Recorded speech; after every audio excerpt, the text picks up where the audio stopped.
बहुत पहले की बात है। हरिनगर राज्य में एक राजा राज करते थे। वे बहुत दयालु थे और अपनी प्रजा का ध्यान रखते थे। उनका एक मंत्री था जिस पर राजा बहुत विश्वास करते थे। मंत्री भी राजा को बहुत प्रेम करता था और उनके लिए जान भी देने को तैयार रहता था।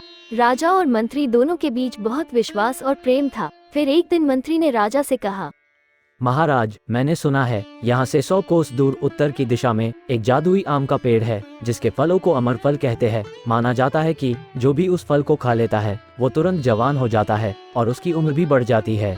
ये तो बड़ी हैरानी की बात है। तो तुम इस बारे में क्या करना चाहते हो? महाराज, मैं चाहता हूँ कि मैं आपके लिए वो अमर फल लेकर आऊँ ताकि उसे खाकर आप जवान हो जाए और आपकी उम्र लंबी हो जाए। आप मुझे जाने की आज्ञा दीजिए, मैं 2 दिन में आपके लिए वो अमर फल ले आऊँगा। ये तो बहुत अच्छी बात है। जाओ, मैं तुम्हें आज्ञा देता हूँ। जल्दी ही उस अमर फल को लेकर लौटना। राजा की आज्ञा से मंत्री अमर फल लाने के लिए निकल पड़ता है।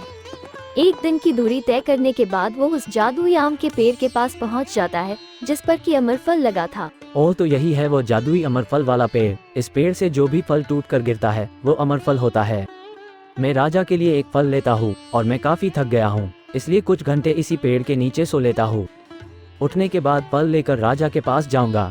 और ऐसा सोचकर वहाँ थका हुआ मंत्री उसी पेड़ के नीचे सो जाता है।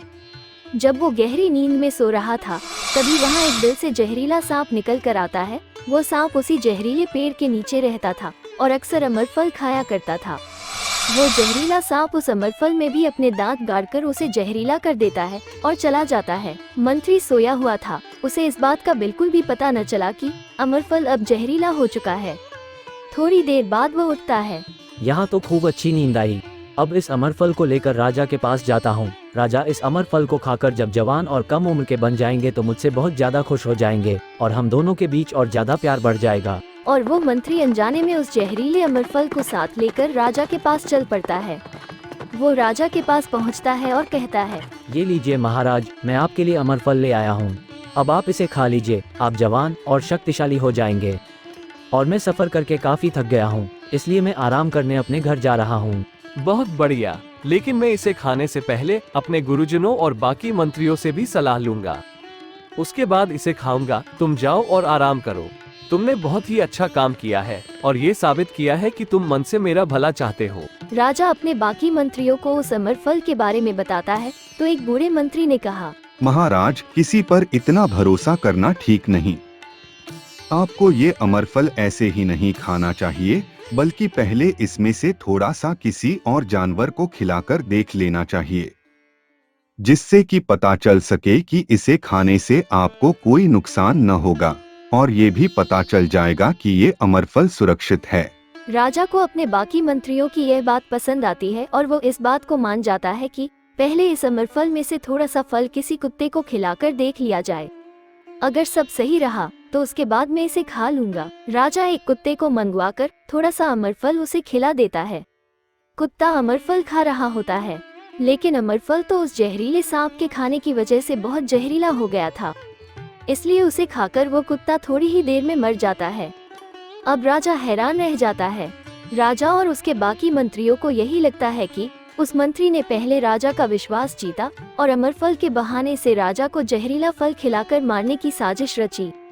इसलिए राजा दुखी होकर अपने उस मंत्री को फांसी की सजा दे देता है और कहता है कि उस मंत्री को फांसी देने के बाद इस जहरीले अमर फल को कहीं जाकर जमीन में गाड़ दिया जाए और इस तरह बिना किसी गलती के उस बेचारे निर्दोष मंत्री को फांसी पर चढ़ाकर मार दिया जाता है और जहरीले फल को ले जाकर जमीन में गाड़ दिया जाता है।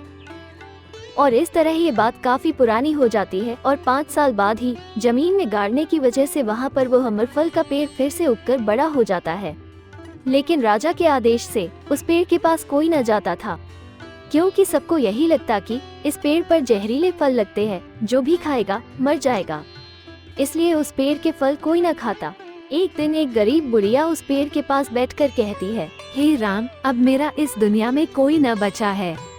ऊपर से मेरी बीमारियों ने मुझे परेशान कर रखा है, न भरपेट खाने को मिलता है। इससे तो मर जाना ही अच्छा है। मैं इस पेड़ का जहरीला फल खाकर मर जाऊं, यही अच्छा है। और वो दुखी बुढ़िया उस पेड़ का अमर फल खा लेती है। उसे खाते ही अचानक से जादू होता है और वो बुढ़िया अमरफल की शक्ति से एकदम जवान हो जाती है। राजा को ये बात पता चलती है तो वो समझ जाता है कि मंत्री जो फल लाया था वो किसी गड़बड़ की वजह से जहरीला हो गया था। उस मंत्री ने अमरफल की शक्ति के बारे में सही बताया था। बेचारा वो तो निर्दोष था।